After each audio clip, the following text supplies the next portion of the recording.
The outpost sat on the edge of the salt flats like a tired animal that did not want to stand anymore. Its walls were old metal, patched in too many places. The lights on the watchtowers flickered, then steadied, then flickered again. The wind never stopped. It pushed thin sand against the doors and made the whole place hiss and whisper. Corin Hale stood on the night platform with his rifle across his chest. He was a human security guard, not a hero, not a famous soldier. He was the kind of man people forgot the moment they looked away. That was fine with him. He liked quiet jobs. Quiet meant safe. Tonight was not quiet. He watched the flat land through his visor. The horizon looked like a knife line. Above it, the sky was dark purple, full of hard stars. The moons were thin, like pale scratches. Far away, thunder rumbled without lightning, like something heavy turning in its sleep. Corin checked the time. Another 6 hours until shift change. A warning icon blinked on his wrist screen. Power grid, unstable. He tapped it away. The outpost had been unstable for months. It was a kind of place the company used until it broke, then left behind. Corin was here because the company did not want to pay for better. He lifted the rifle, scanned again. Nothing moved. Nothing should move.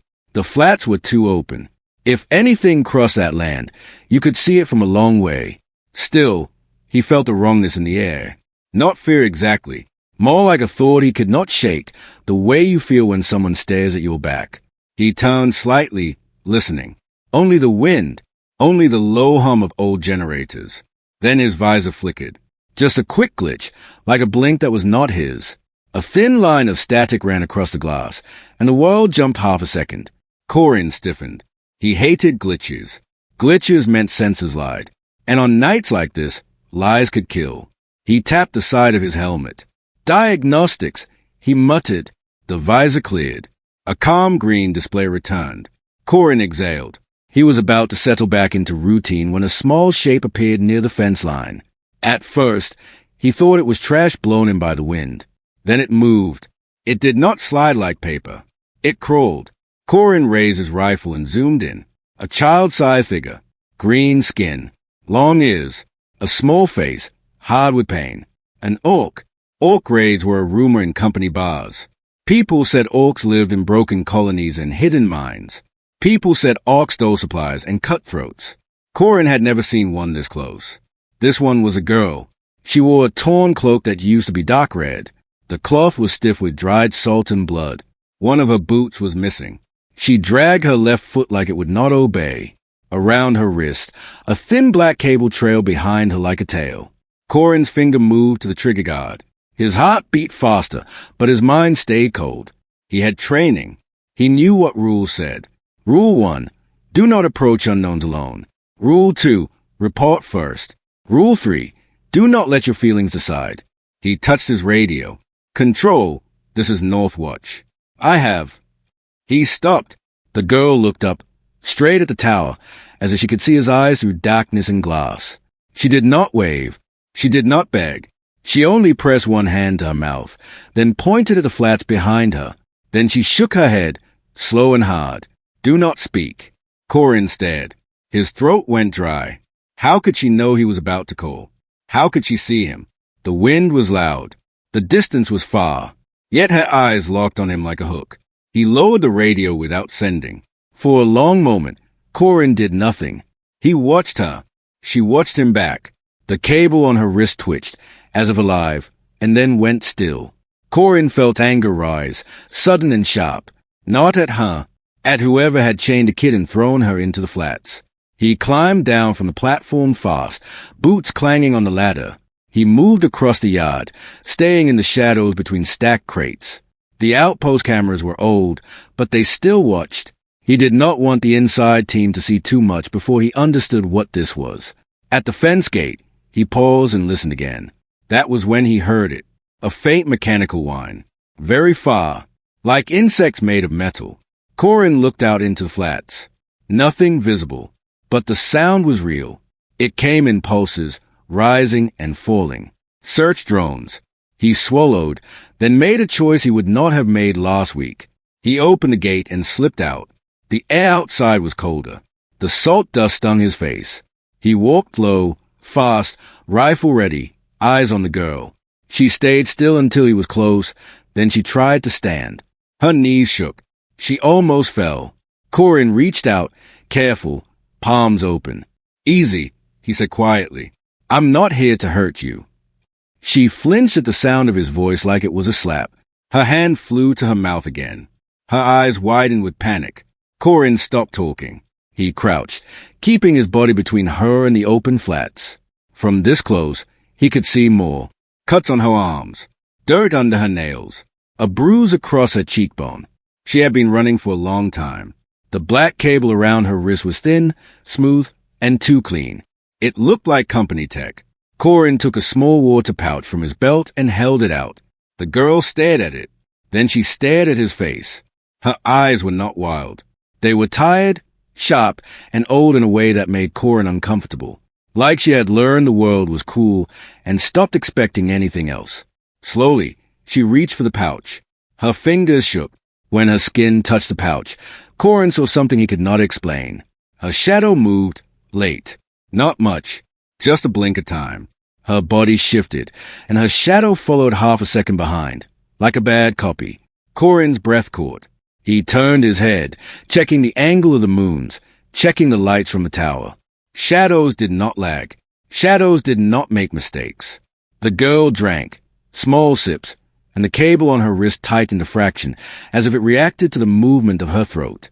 She froze and swallowed hard, trying to hide it. Corin saw it and understood one thing. The cable was not just a restraint. It was a control.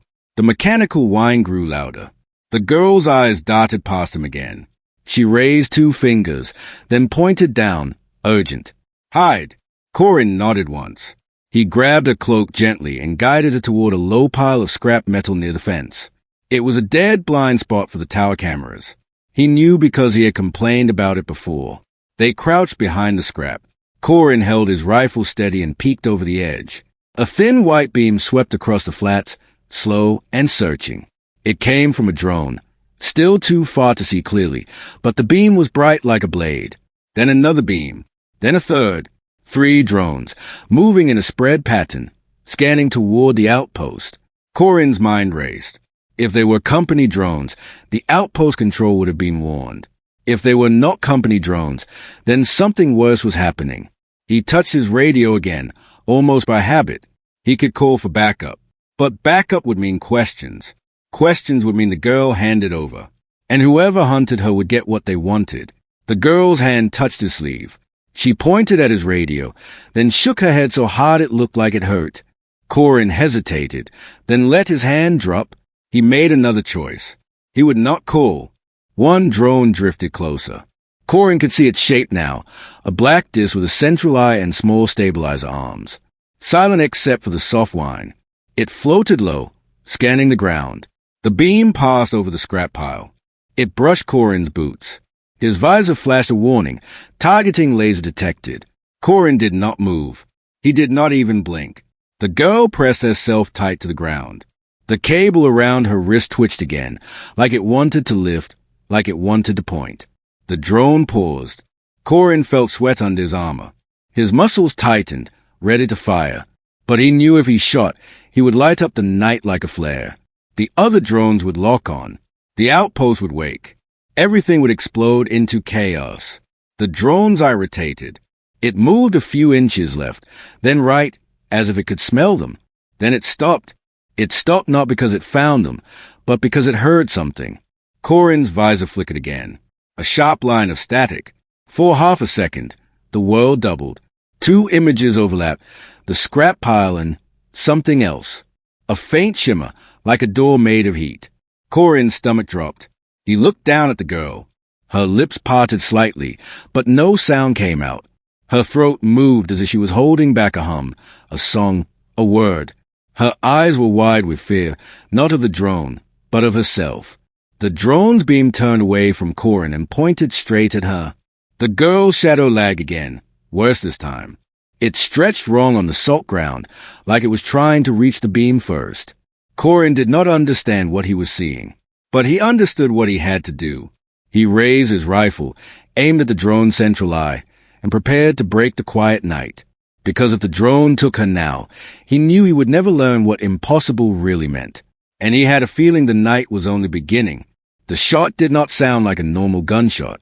Corin's rifle used a silent coil burst, but even silent weapons made a sharp snap in the air. The drone's eye burst into sparks. The black disc spun once, then dropped into the salt dust with a dull thud. Its search beam died like a cut wire. Corin did not celebrate. He grabbed the Orc girl by the cloak and pulled her deeper behind the scrap. He pressed one finger to his own lips. No talking. No extra sound. The girl nodded fast. Her chest rose and felt like she was running in place. Above them, the other drones reacted. Their beams stopped sweeping wide and began to slice tight patterns. The whine grew higher, angry and alert. Corin watched the beams crawl over the ground like pale snakes. He knew what came next. Drones were never alone. Drones were the eyes. People were the hands. Corin's wrist screen blinked. A message appeared from Outpost Control. Northwatch, report status. Unauthorized fire detected. Corin's jaw tightened. The outpost had acoustic sensors. Even the small snap of a coil rifle was enough to wake the system. He did not answer. Not yet. He leaned closer to the girl so she could see his face. He pointed to the outpost gate, then to the shadows under the storage ramp. A blind spot, small and tight. If they could reach it, cameras would lose them for a moment. The girl understood. She held her wrist close, trying to keep the black cable still. It twitched anyway. Corin waited for the nearest drone beam to sweep away. Then he moved. He went first, low and fast. He pulled the girl behind him. They ran in short bursts, stopping when the beams returned. Salt dust sprayed from their boots. Every breath tasted like dry metal. They made it to the fence gate. Corin slipped the latch and dragged her inside. The outpost yard felt darker than before, like the lights were scared too. A loud click came from the tower speaker. Northwatch, a voice said, calm and sharp, identify. Corin looked up. The main tower camera had rotated toward his position. The red indicator light was on. Control was watching now. Corin took a breath and forced his voice to sound bored. False alarm, he said. Drone malfunction outside the fence. I disabled it. There was a pause. Corin could imagine the operator inside, looking at screens, zooming in. The girl pressed closer to the wall, hiding behind Corin's legs like a shadow. Drone malfunction, the operator repeated. We did not launch a drone. Corin's stomach tightened. If the outpost did not launch it, then it belonged to someone else. Someone with access. Someone close. He kept his voice steady. Then it wasn't ours. It was scanning our fence line. I handled it. Another pause. Then the operator spoke again. Slower now. Stand by. A security team is inbound to your sector. Corin's hand clenched around his rifle. From where? He asked. From the road gate. The operator said. 3 minutes. 3 minutes was too fast. The road gate was on the far side of the outpost. The security team would need to be on site already. That meant they were not normal. That meant they were waiting. Corin cut the radio and moved. He pulled the girl toward the storage ramp, keeping to the darkest path between crates. As they walked, he noticed how the girl moved. She did not stumble from fear. She stumbled from pain and exhaustion, but her eyes stayed sharp, scanning corners, counting angles. She had learned how to survive. He guided her under the ramp. It was cramped, filled with old pipes and broken panels. The smell of oil and rust was strong. Corin crouched and pointed. Stay here. The girl sat, hugging her knees. She kept her left wrist tucked under her cloak, hiding the cable. The cable still moved sometimes, like a living worm trying to find light. Corin pulled a small med patch from his belt and held it out. She stared at it. Then she slowly shook her head. No. He frowned. He pointed at her bleeding arm. She shook her head harder. She touched her neck, right under her jaw, where the skin was marked by a thin line, like a burn, like glass melted into flesh. Then she pressed her fingers to her lips again. Do not help too much. Do not touch the mark. Corin did not understand, but he listened. He put the med patch away. Footsteps echoed above, not the normal heavy boots of outpost guards. These were lighter, smooth, Steady. People who did not rush because they were not afraid. Corin slid out from under the ramp and moved to the edge of a crate stack. He peeked toward the main yard. 3 figures walked in from the road gate, exactly like the operator said. They wore clean gray armor without company logos. Their helmets were plain. Their weapons were compact and quiet. They moved like trained hunters, not like rent-a-guards. The middle one raised a wrist device. A small light flashed. One of the remaining drones outside the fence floated up, rose over the wall, and drifted into the yard like a loyal dog. Corin's chest went cold. They controlled the drones. So the drones were theirs. And they had access to outpost systems, or at least enough to walk in like they belonged. The middle hunter stopped in the center of the yard and spoke into a speaker. The voice was calm, almost polite. Outpost personnel, stand down. This is a private recovery operation. Corin did not move. The hunter continued. We are retrieving property that escaped custody. A juvenile, green skin, small body.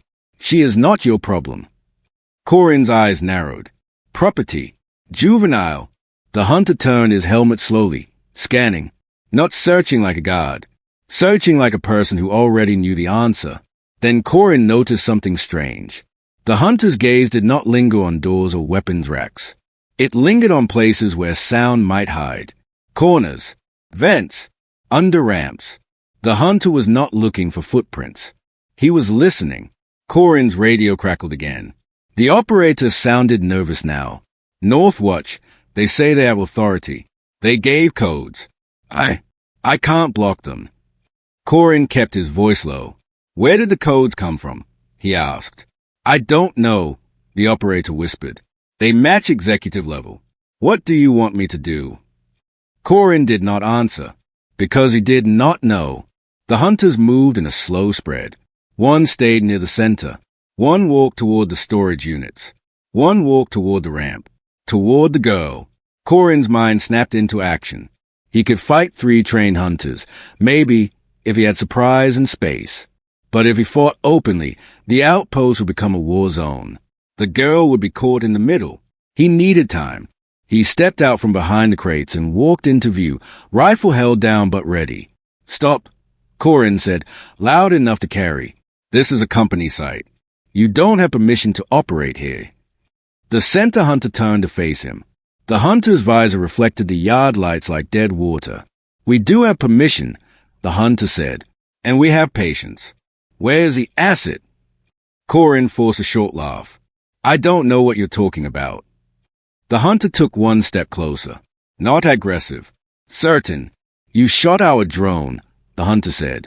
That tells us you saw her. Corin kept his face blank. Your drone was trespassing, he said. I disabled it. The hunter tilted his head slightly. You are brave, the hunter said. Or careless. Corin's grip tightened. He did not like the tone. It was not a threat. It was a measurement, like Corin was an object being weighed. Then the hunter spoke again, and Corin realized the worst part. We do not want her dead, the hunter said. We want her alive. Oh, quiet. Quiet. The hunter looked past Corin, toward the ramp, not at the ramp itself, at the dark space under it. Corin's blood ran cold. How did they know? The orc girl made no sound, but the hunter's eyes were fixed as if they could see through metal. Corin stepped to block the line of sight. There's no one there, he said. The hunter ignored him. The hunter raised one hand. The drone floating above them lowered its eye and began to glow. A thin beam, different from the search beam, flickered through the air. Not bright, not wide, a tight line like a needle. Corin's visor warned, BIO scan active. The beam moved toward the ramp. Corin did not think. He moved. He fired. The coil burst at the drone's side and shattered one stabilizer arm. The drone jerked, spun, and crashed into the ground with a shower of sparks. It screamed in machine tones, then fell silent. For 1 second, the yard froze. Then the hunters moved like a single animal. The left hunter raised a weapon. Not a rifle. A compact launcher. The barrel snapped open and released a small dot that hissed through the air. Corin threw himself sideways. The dot struck the crate behind him and released a cloud of gray mist. The mist ate the metal like acid foam, bubbling and hissing. Corin rolled, heart pounding. These were not normal rounds. These were tools designed to take people alive and break obstacles fast. He got to one knee and aimed at the launcher. Before he could shoot, the center hunter spoke one word. Enough! The word was not loud, but it carried weight, like a command built into the air. Corin felt his arms go heavy for a split second, as if his chute motors hesitated. His visor flashed. The rifle's charge indicator dipped, then steadied. The hunter had a jammer. Corin clenched his teeth. He could still fight, but every second now was slipping away. Under the ramp, the orc girl shifted. The black cable on her wrist tightened suddenly, as if it sensed danger. Her eyes met Corin's from the darkness. She looked terrified, not of the hunters, of what would happen if she made a sound. And that told Corin something important. Her voice was the key, and these hunters had come to steal it. The center hunter stepped forward again. Last offer, the hunter said to Corin, "Walk away. You keep your job. You keep your life. Give us the girl." Corin's mouth felt dry. His mind flashed through options. Call the guards, lock down the gates, run for the comm room, hide her in the tunnels.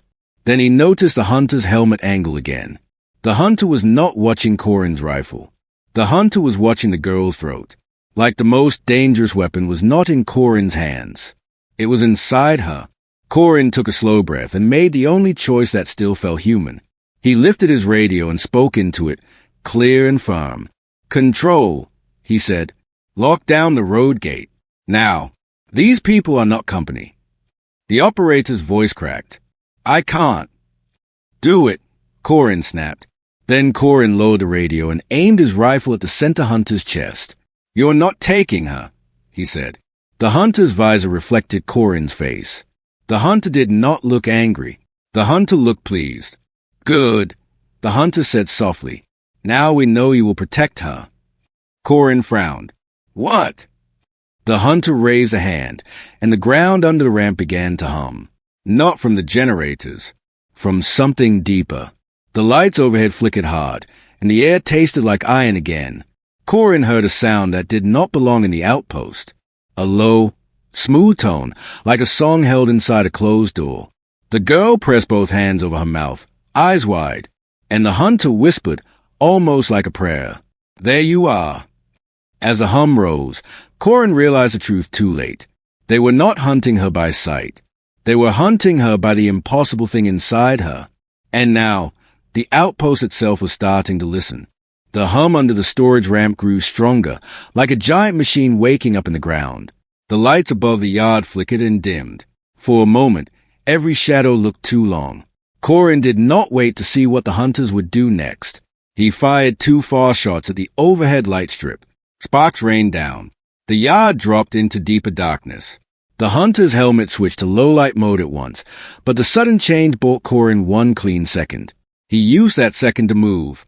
He dove backward under the ramp, grabbed the orc girl's cloak, and pulled her into the tight space behind the pipes. She made no sound, but her whole body trembled. Corin leaned close and spoke in a whisper, slow and simple. "We are leaving.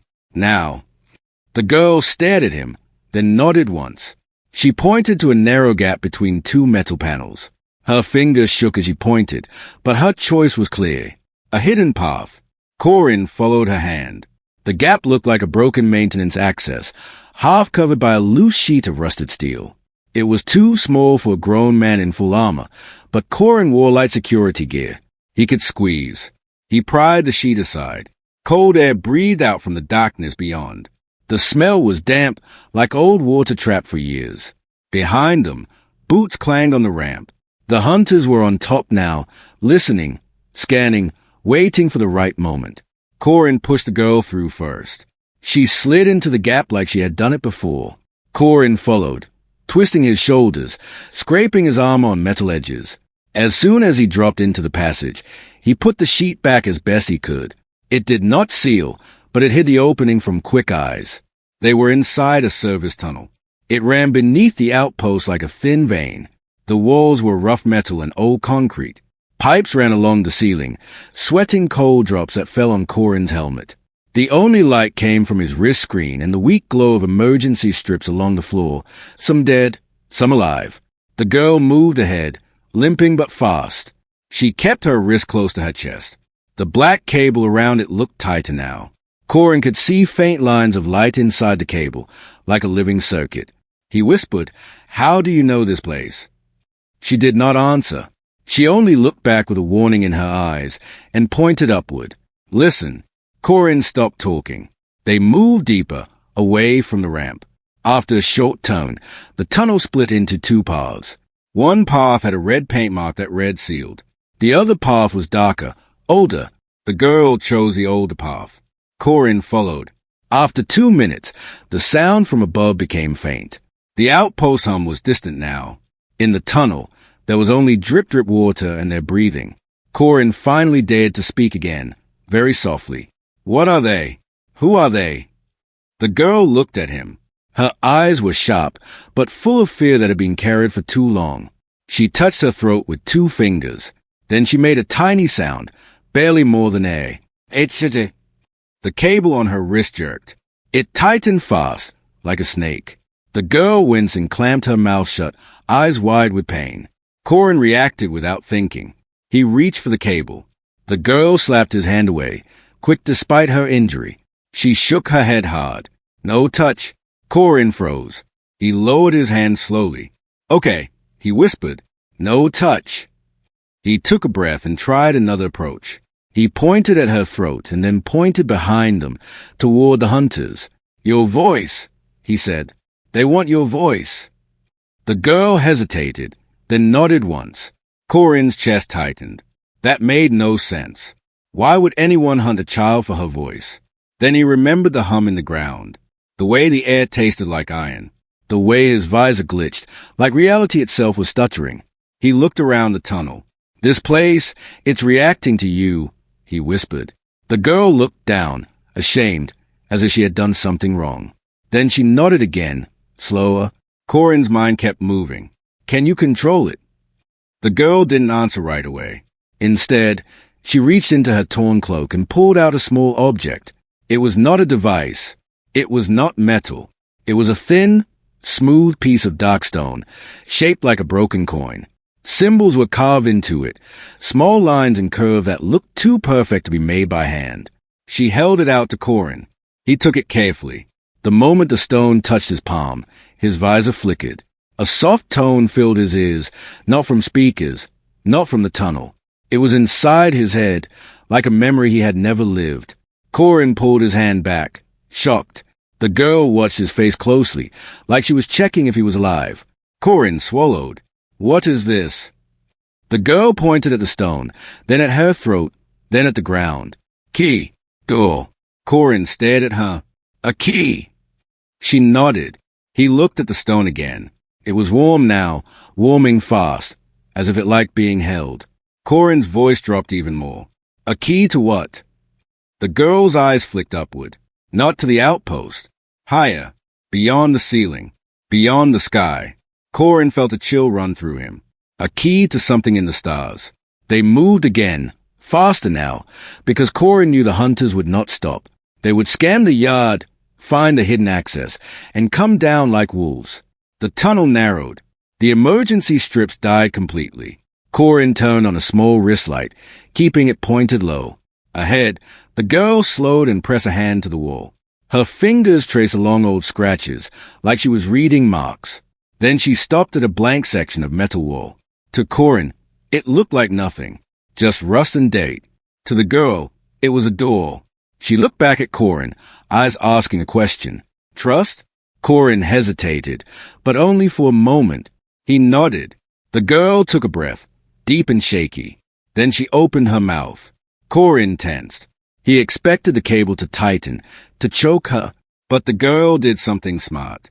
She pressed her free hand against the cable's main line and pulled it tight against the wall, like she was pinning it in place.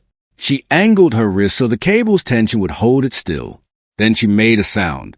Not loud, not a shout. A low hum, steady and smooth, like a single note held in the chest. The cable twitched, tried to tighten, but the way she pinned it made it resist itself. The cable strained, but it did not choke her. The hum continued. The wall changed. At first, Corin thought his eyes were tired. Then he saw it clearly. Thin lines appeared on the metal, glowing faint blue, like veins of light. Symbols formed in a circle, matching the markings on the stone in his hand. The air grew colder. Corin's visor flashed warning icons, then glitched, then went blank for half a second. And on the wall, the circle of symbols became a picture, a star map.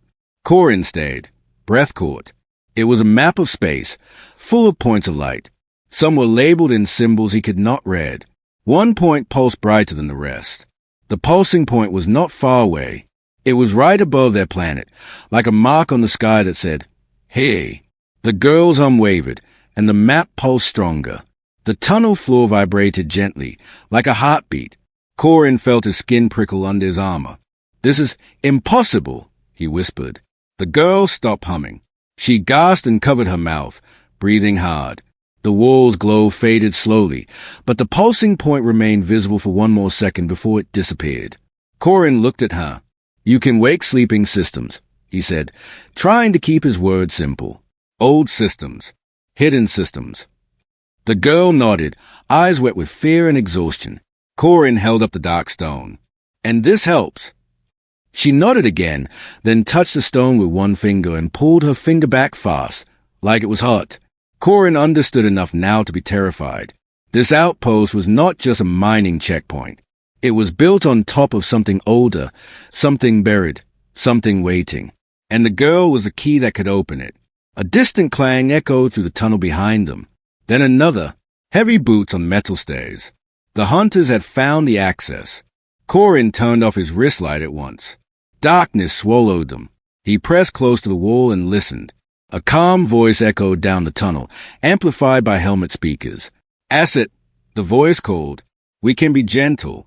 We can be kind. Come back." The words sounded polite, but the tone was cold, like a person speaking to a tool. The girl shook, silent tears sliding down her face. Her hand went to her throat, as if she could feel the door inside her. Corin leaned close and whispered into her ear, simple and firm, "You are not their property." The girl looked at him, confused. Corin kept going, choosing each word carefully. "You are a person. You can choose." For a moment, the girl just stayed, as if the idea was new and dangerous.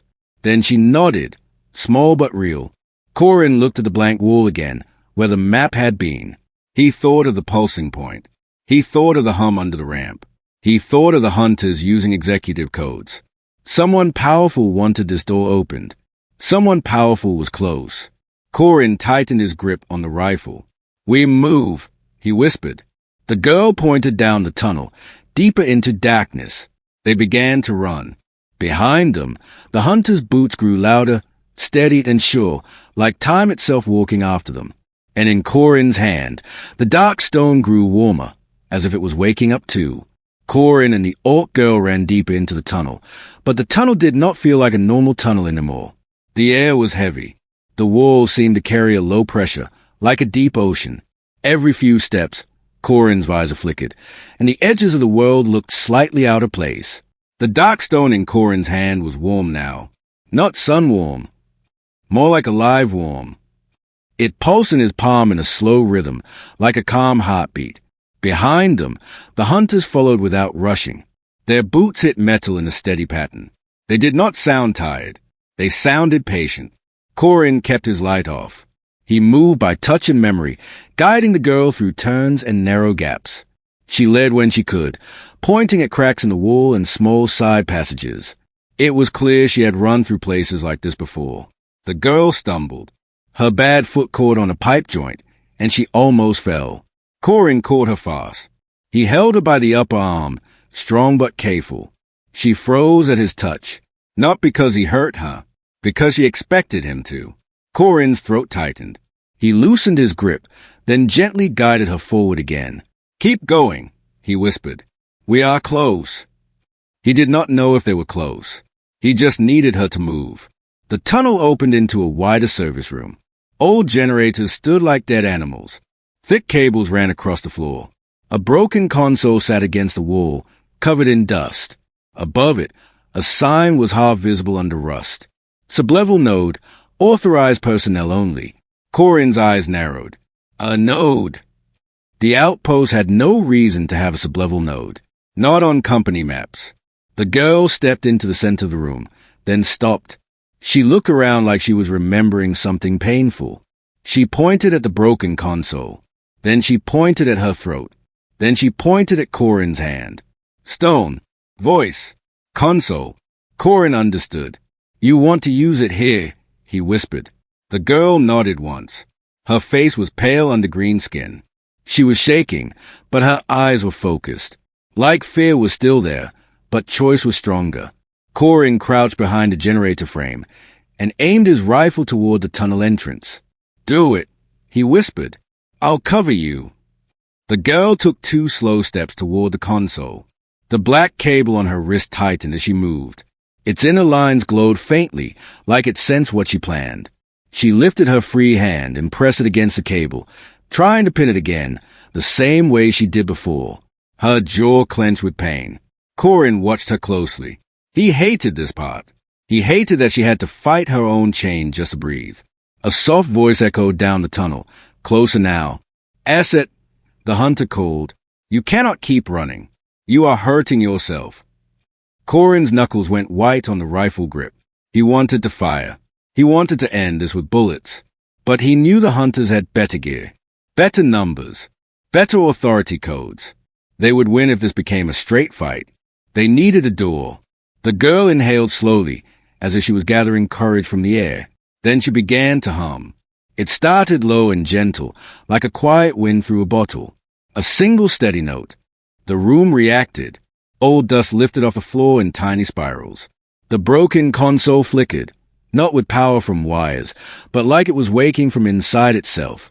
Symbols appeared across the dead screen, lines and curves glowing pale blue. Corin's visor glitched hard. Warnings flashed, then vanished. The world doubled for half a heartbeat. The hum continued. A deeper tone joined it, not from the girl, but from the room. Like the metal walls were singing back. Corin swallowed. This was not normal tech. This felt older. The tunnel entrance filled with movement. 2 hunters stepped into the room, weapons raised. Their helmet lights snapped on, cutting bright cones through the darkness.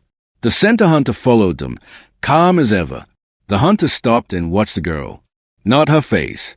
Her throat. The hunter spoke, voice smooth. Good, the hunter said. Very good.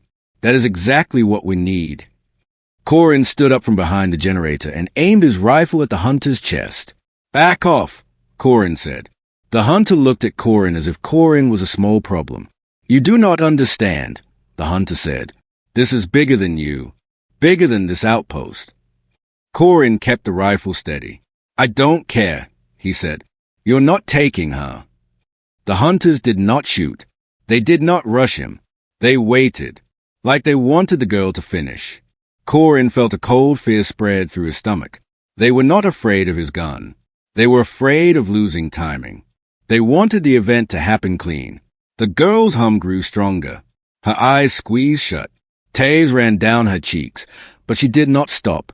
The black cable on her wrist tightened fast, fighting back. The girl's shoulders shook.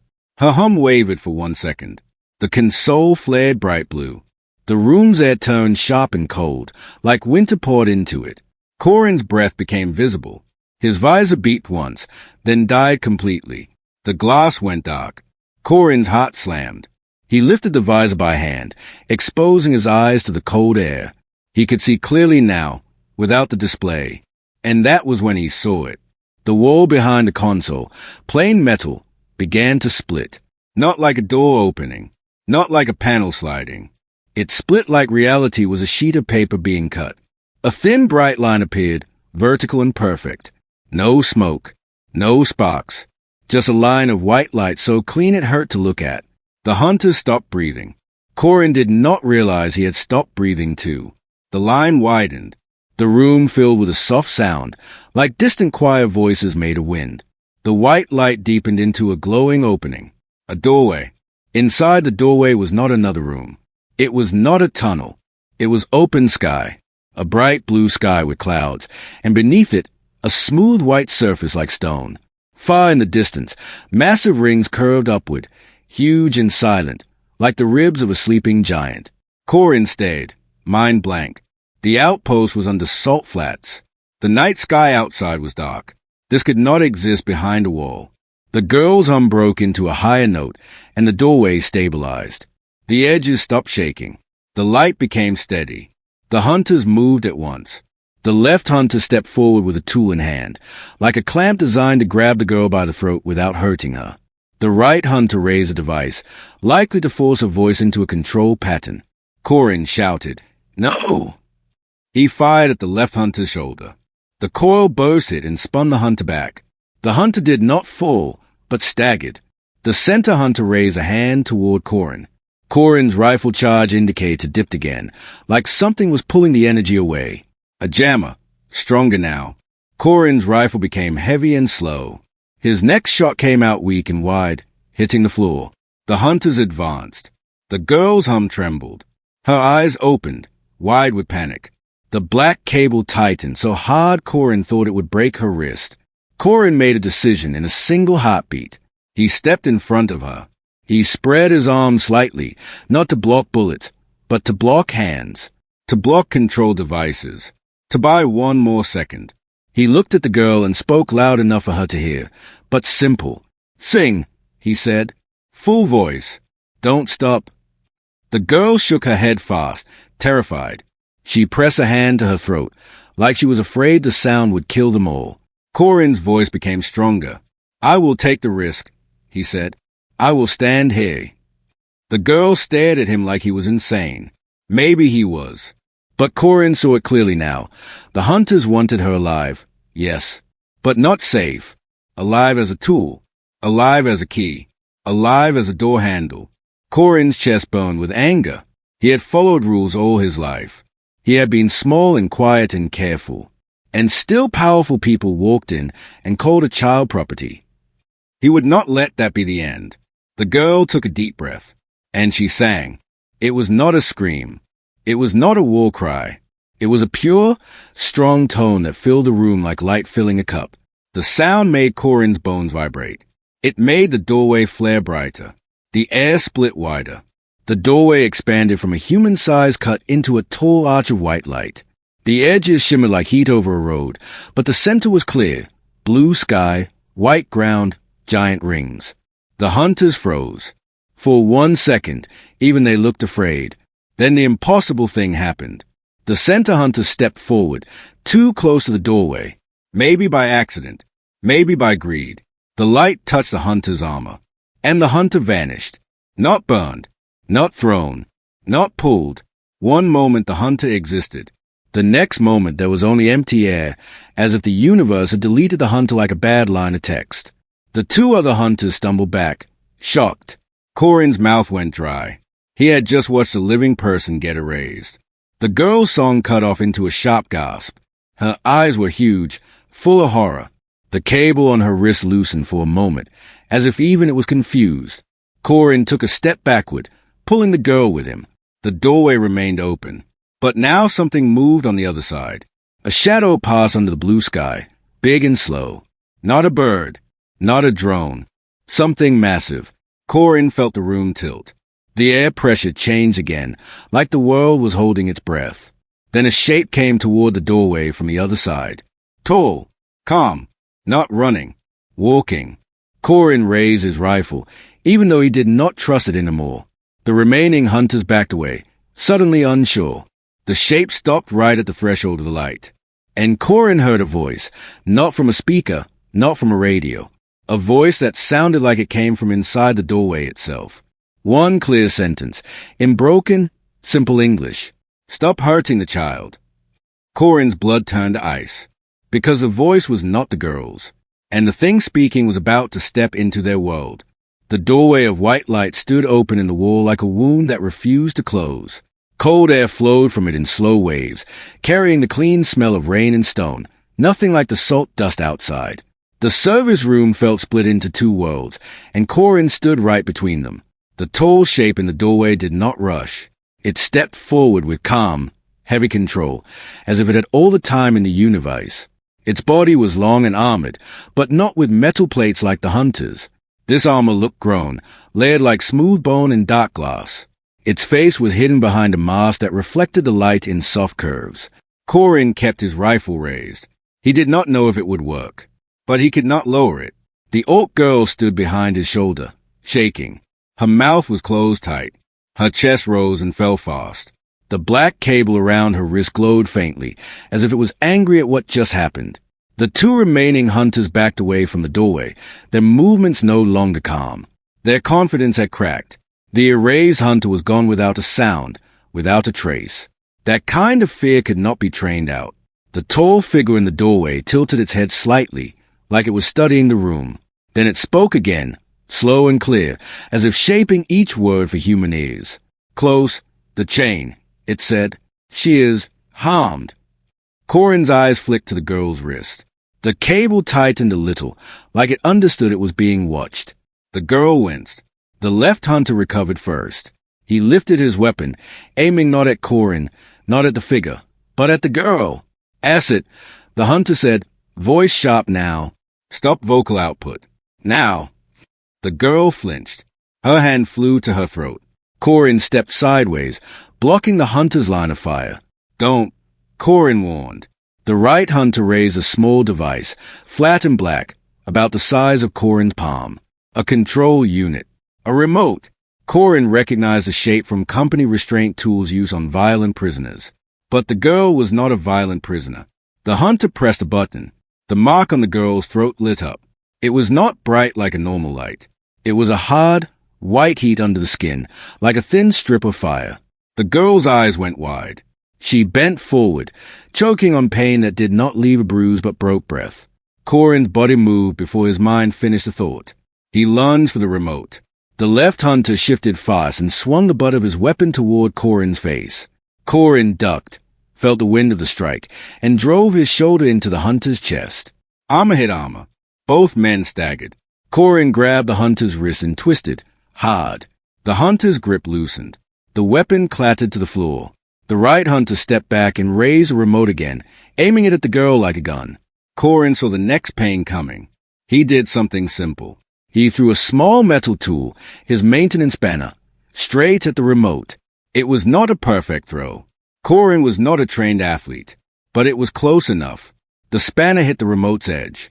The device flew from the hunter's hand, skidded across the floor, and slid under a generator frame. The girl sucked in air, choking, eyes wet. The throat mark dimmed a little but did not fully stop. It still glowed like a weak ember. The tall figure in the doorway shifted.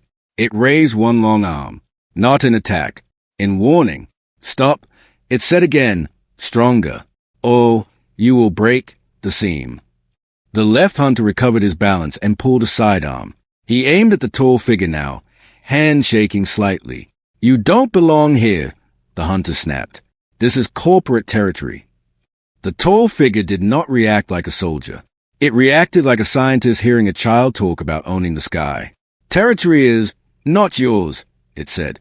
The door is old. Corin felt his mind spin. Old. Door. Seam. These words hit like puzzle pieces clicking into place. This outpost was built on top of something ancient, something the company did not fully understand, and the girl was a living key that woke it. The hunter aimed at the girl again. Asset, he said, voice cold. Come here.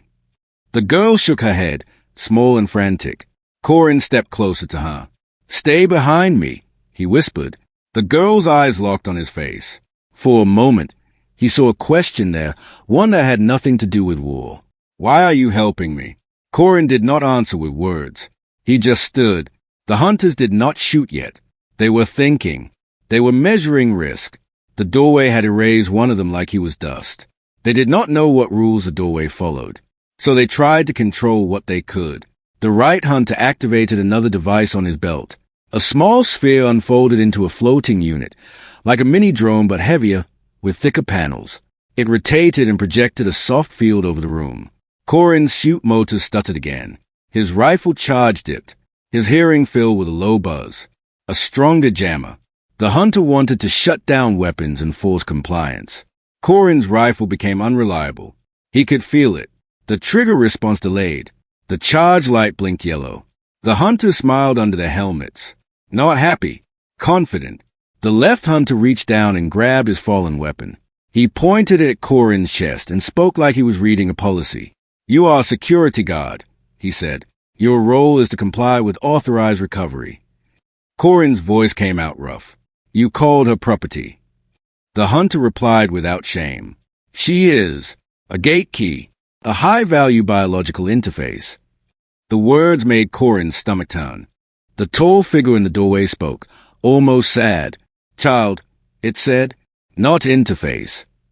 The left hunter ignored it. He stepped toward the girl. Corin moved a block. The hunter raised his weapon and fired a single dart into Corin's shoulder. Pain hit like fire. Corin's arm went numb. His rifle almost slipped. The dart was not lethal. It was designed to take him alive. Corin bit down on a curse and forced his fingers to hold. The right hunter moved fast now, reaching for the girl's wrist. A restraint tool snapped open, ready to clamp over the black cable and lock it to a stronger chain. The girl panicked. She tried to pull away, but her bad foot slipped. Corin saw it and felt something break inside him. Not his arm, not his pride, but his patience. Enough! He slammed his boot into the jammosphere on the floor. The sphere was tough. It did not break. So Corin did a cheap human thing. He grabbed a water pouch from his belt, the same one he offered the girl earlier. He ripped it open with his teeth and dumped the water directly onto the jammer's vent seams. The jammer sparked. Electric buzz rose to a scream. The field flickered. Corin yanked a loose wire from the old console and jammed it into the wet vent. Metal met water. Power met short circuit. The jammer popped. A burst of smoke blasted out. The floating unit fell, dead. The hunters cursed and stumbled back, suddenly without their clean advantage. Corin's suit motors steadied. His rifle charge climbed a fraction. Not full, but enough. The right hunter turned, furious, and reached for a grenade-like device. Not a frag, a shock pulse. Corin did not let him throw. He lunged with his good arm and smashed the hunter's helmet with a rifle stock. The hunter dropped, stunned. The left hunter fired again. Another dart hit Corin's ribs. Pain flashed. His legs felt heavy for a second, like wet sand. Corin forced himself forward anyway. He was not faster than the hunters. He was not better trained. He was just stubborn. And sometimes stubborn was enough. The tall figure stepped 1 foot into the room. The air around its foot shimmered, like the doorway did not like being crossed. The white light rippled. Corin felt pressure in his ears. The seam was strained. The figure lifted its hand toward the girl, palm open. Not a grab. An offer. "Come," it said gently. "Safe."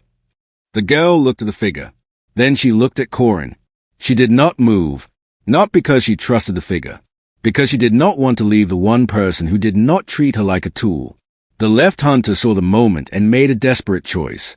He aimed not at Corin, not at the figure, but at the girl's throat. "If we cannot control her," he hissed, "we will force activation."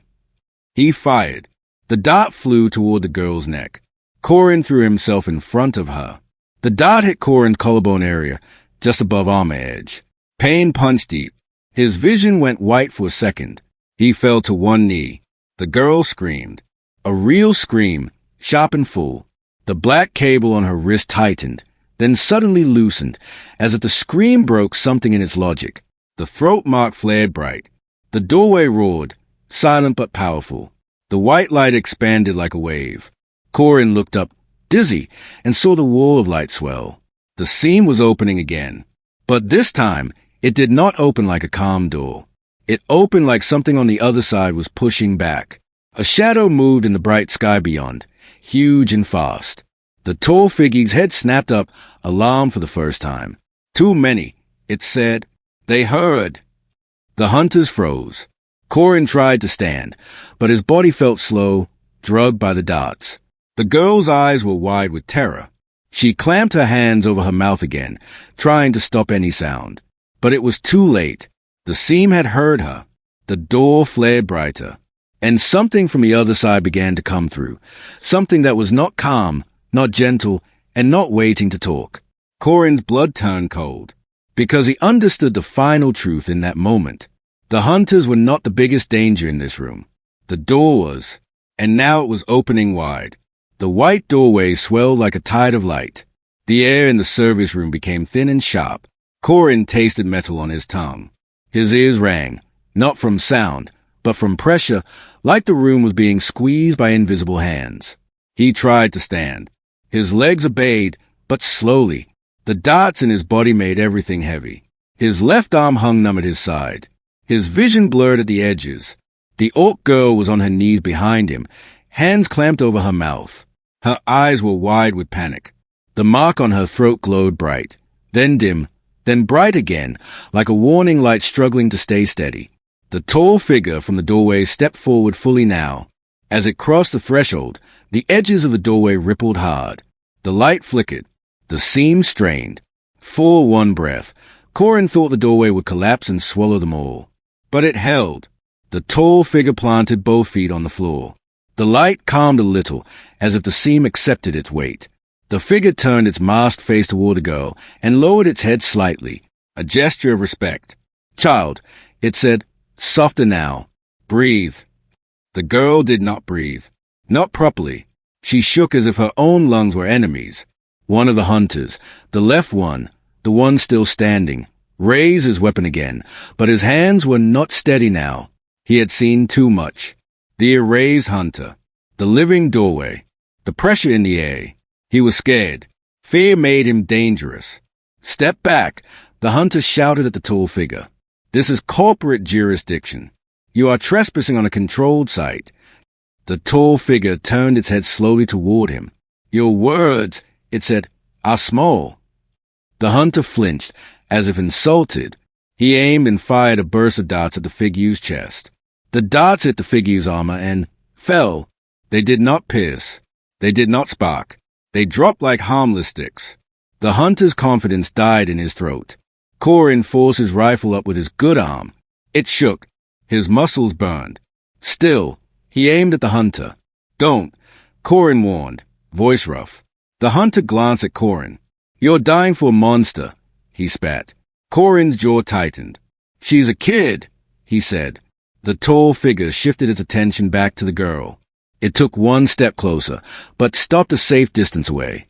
It raised an open palm again, not reaching, not grabbing. The figure's voice lowered. "She was stolen," it said. "We came too late." Corin's mind fought to keep up. "Who are you?" he asked. Simple. The figure paused. Then, like it searched for the right word, it answered, "Keeper." "A keeper of what?" Corin did not ask yet. He didn't have time. The right hunter groaned on the floor, trying to sit up. His helmet was cracked from Corin's rifle strike. He pulled off the helmet, gasping for air. His face was pale, eyes wide. "We had authority," the right hunter said, half to himself, half to the room. "Executive codes. Legal recovery." The keeper's mask tilted. "Codes do not make truth," it said. The girl's hand slipped from her mouth for a second as she struggled to breathe. A tiny sound escaped, just a broken gasp. The black cable on her wrist tightened instantly and pulled her wrist down hard. She cried out, muffled, and clamped her mouth shut again. Corin's anger flared. He stepped forward, swaying. "How do we remove it?" he asked the keeper, pointing at the cable. The keeper's head turned toward the cable. The light in the room seemed to bend slightly toward its gaze. "Jane is listening," the keeper said. "It learns a pattern. It punishes sound. It forces silence. Bad design. Bad design." The words hit Corin like a punch. They had built a pain leaf for a child and called it design. Corin swallowed. "Can you break it?" The keeper moved its hand slowly, tracing a shape in the air. "Yes," it said, "but the seam is weak. Violence will tear it." Corin looked at the doorway. The white light still pulsed, less wild now, but not stable. He felt it in his bones. The keeper looked at Corin, as if it could read his question before he asked it. "Door is not meant for many opens," the keeper said. "Too many calls will rip the boundary. Then others will come." "Others?" Corin repeated. The keeper's voice turned colder. "Hunters from dark lanes. Buyers. Eaters. They follow echoes." The left hunter snorted, trying to regain control. Scare stories, he said. We are the buyers. We have the contract. Corin's eyes snapped to him. Contract with who? Corin demanded. My outpost didn't authorize you. Control didn't launch your drones. Who are you really? The left hunter said nothing. That was answer enough. The right hunter on the floor finally sat up. He held his cracked helmet in his hands. He looked at the keeper, then at the girl, then at Corin. His voice came out smaller. She opens things, he whispered. We were told she can open the vault. Corin frowned. What vault? The right hunter swallowed. Old tech, he said. Pre-war. Worth more than a moon. They said she was the only key.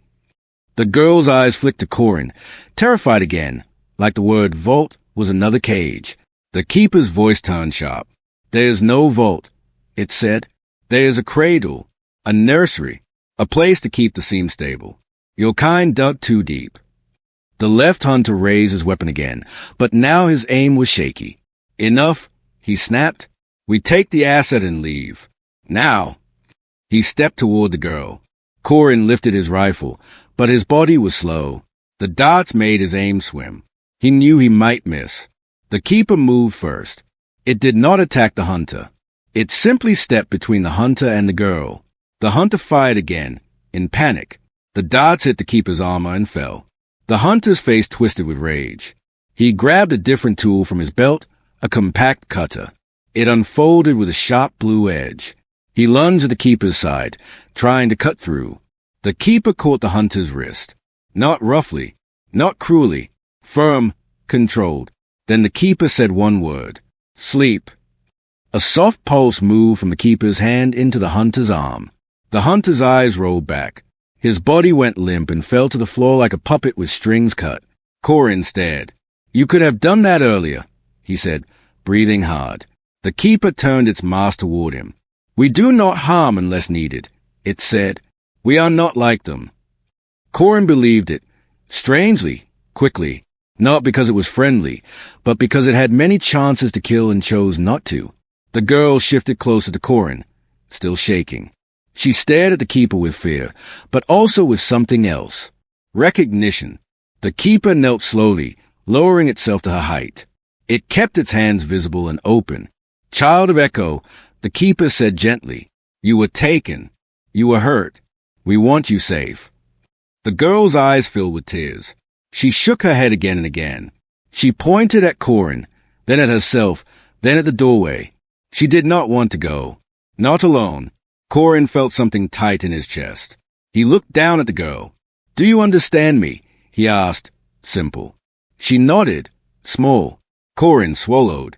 The smart choice was to hand her to the keeper. The safe choice was to let the doorway take her away from this place, from corporate hunters, from pain leashes. But the girl clung to his sleeve with trembling fingers. She trusted him. And Corin knew trust like that did not come easy. It came once. It came after hell. It was fragile like thin glass. He looked at the keeper. If she goes with you, Corin said, voice low, will she be free? The keeper's answer came without hesitation. Yes, it said. No chains. No owners. Corin nodded slowly. He wanted to believe it. Then the keeper's head snapped up toward the doorway. The white light shimmered again. The seam trembled.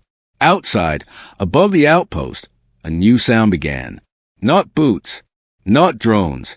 Engines. Many engines, layered and deep, like thunder made of machines. Corin's blood cooled. The keeper spoke, voice urgent now. They are coming, it said. The buyers. Corin stared. More hunters. The keeper shook its head. Worse, it said. They will burn this place to hide the theft. They will take the child. They will try to force the door open until it breaks. The girl pressed both hands over her mouth again, eyes wide with panic.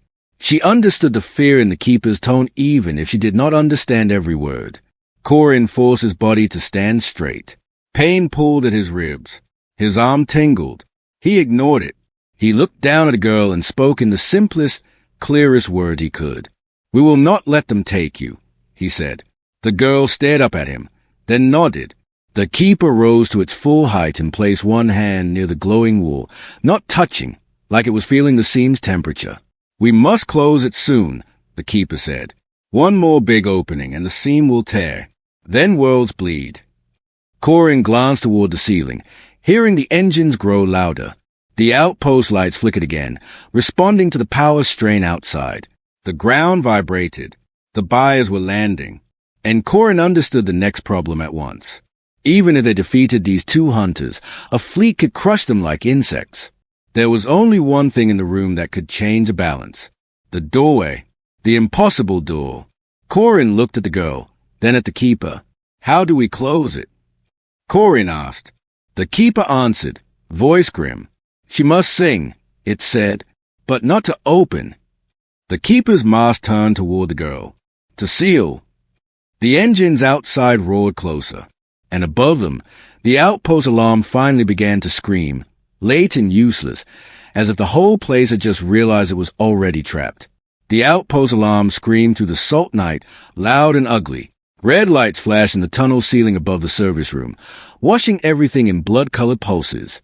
Corin felt the vibration in his ribs, mixing with the drug hay from the darts. The engines outside were not just close now. They were landing. Heavy thrusters shook dust from the ceiling. Old pipes rattled. The doorway of white light shimmered like a sheet in a storm. The seam did not like the pressure. It pulsed brighter, then dimmer, like it was breathing fast.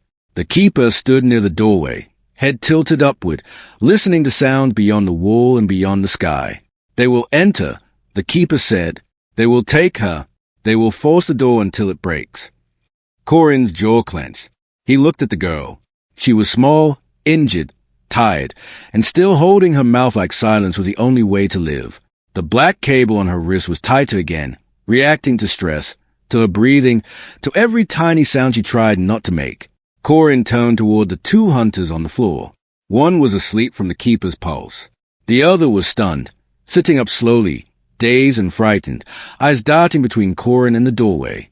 "You," Corin said to the awake hunter, voice hard. "Who sent you?" The hunter coughed and tried to laugh, but it came out weak. "You don't get it," he said. "This site is already sold. Your outpost is a receipt." Corin stepped closer. "Sold to who?" The hunter's eyes flicked to the doorway, then away. "You don't say names," he muttered. "You say numbers. You say accounts. You say approved." Corin's stomach turned. No names meant no shame. No shame meant it would happen again. Corin looked at the keeper. "Can you hold them off?" he asked. The keeper's voice was calm, but heavy. "Not for long," it said. "We are few. They are many, and violence near the seam is danger." Corin glanced at the doorway. The bright sky on the other side looked peaceful, but the edges of the light trembled like thin glass. He remembered what the keeper said. Too many opens would tear the boundary. He understood the choice forming in front of him. If the doorway stayed open, the buyers could pour through. If the doorway tore, both worlds could bleed into each other. If the doorway closed, the buyers would lose a prize. Corin exhaled slowly. His breath fogged. He turned to the girl and knelt so his eyes were level with hers. He spoke simple, clear words. "Listen," he said. "We close the door. We seal it." The girl stared at him. Tears sat on her lower lashes but did not fall. She looked like she was trying to hold everything inside her body so nothing broke. Corin kept his voice steady. "You can do it," he said. "You sing, but not like before. Not open." He made a simple motion with his hands, opening like a door, then closing like a lock. The girl watched his hands. She understood the idea, but fear still owned her shoulders. She touched her throat, then shook her head fast. No, too dangerous. Corin swallowed. He had no time for gentle lessons. Engines roared again, and this time Corin heard the sharp hiss of cutting tools above, metal being sliced. They were entering the outpost. They were coming down. Corin leaned closer. "If they take you," he said, "simple and hard, they will hurt you more." The girl flinched. She already knew. Corin softened his voice. "If we close the door," he said, "you can be free." The girl's eyes flicked to the keeper. The keeper nodded once. "Free," it promised. The girl's hands trembled. She slowly lowered them from her mouth. The black cable tightened instantly, trying to punish the movement. The girl gasped in pain and almost clamped her mouth shut again. Corin grabbed the water pouch remnants from the floor, still damp, and tossed them toward the keeper. "Use water," Corin said. "Short it, like the jammer." The keeper looked at him as if the idea was strange. Then the keeper understood. It moved fast, faster than it had moved before. It reached down, touched the black cable near the girl's wrist without grabbing her skin, and placed 2 fingers on the cable seam. A faint glow formed under the keeper's fingertips, gentle and precise. "Chain is smart," the keeper murmured, "but smart can be tricked." The keeper drew the damp cloth across the cable. The cable sparked. Not a big explosion. A small angry pop. The glow inside the cable flickered. The cable loosened a fraction. The girl sucked in air, surprised, like she had not felt looseness in years. Corin's heart lifted for half a second. Then the ceiling above them boomed. A section of metal was being cut open. Corin stood up, swaying, and raised his rifle toward the tunnel entrance. Footsteps began to come down. Many feet, quick and loud. A new voice echoed down the tunnel, amplified by a helmet speaker, smooth as polished stone. "Security personnel," the voice said. "This facility is under emergency acquisition. Stand down and you will be compensated." Corin felt his hand shake, not from fear, but from rage. Compensated. They spoke like life was a receipt. The voice continued. "We are here for the biological interface. Deliver it intact." Corin glanced at the girl. She went still at the words. Interface, not child. Corin aimed at the tunnel and fired 1 shot. The coil burst struck the wall near the entrance, throwing sparks. "Not happening," Corin shouted. The footsteps paused for 1 second. Then they resumed. Faster. Corin knew he could not stop them with a rifle. Not with darts in his body. Not against a whole team. He turned back to the girl. His voice dropped. "Now," he said. "Sing to seal." The girl's face twisted with terror. She shook her head once more, but weaker now. Corin stepped closer, blocking her from the tunnel, making himself the wall again. He spoke the truth in the simplest words he had. "I will stay," he said. "I will stand here. You sing." The girl stared at him, eyes wide, and something changed. It was not bravery. It was trust. She took a deep breath. The cable twitched, trying to tighten.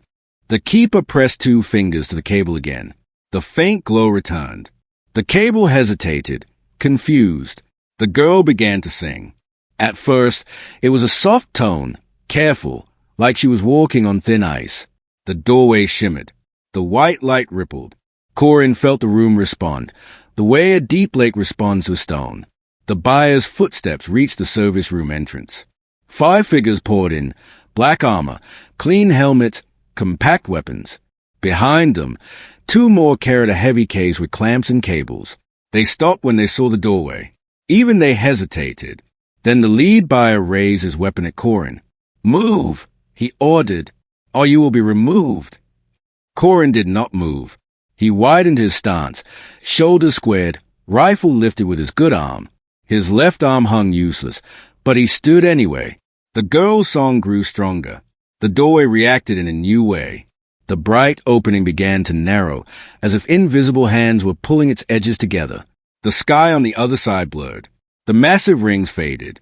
The lead buyer turned sharply toward the girl. "Stop her," he shouted. 2 buyers rushed forward.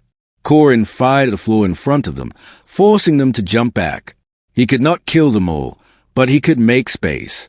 He could by seconds. The buyers raised their weapons. Darts and shocks flew. 1 dart hit Corin's thigh. His leg buckled. Pain flashed. He caught himself on 1 knee. Still, he did not move away. The girl's song climbed into a higher note, steady and bright. Her face was wet with tears, but she did not break. The cable on her wrist sparked again, then loosened more. The keeper held it in place, carefully, keeping it from tightening. The doorway narrowed further. The buyers panicked. The heavy case was opened.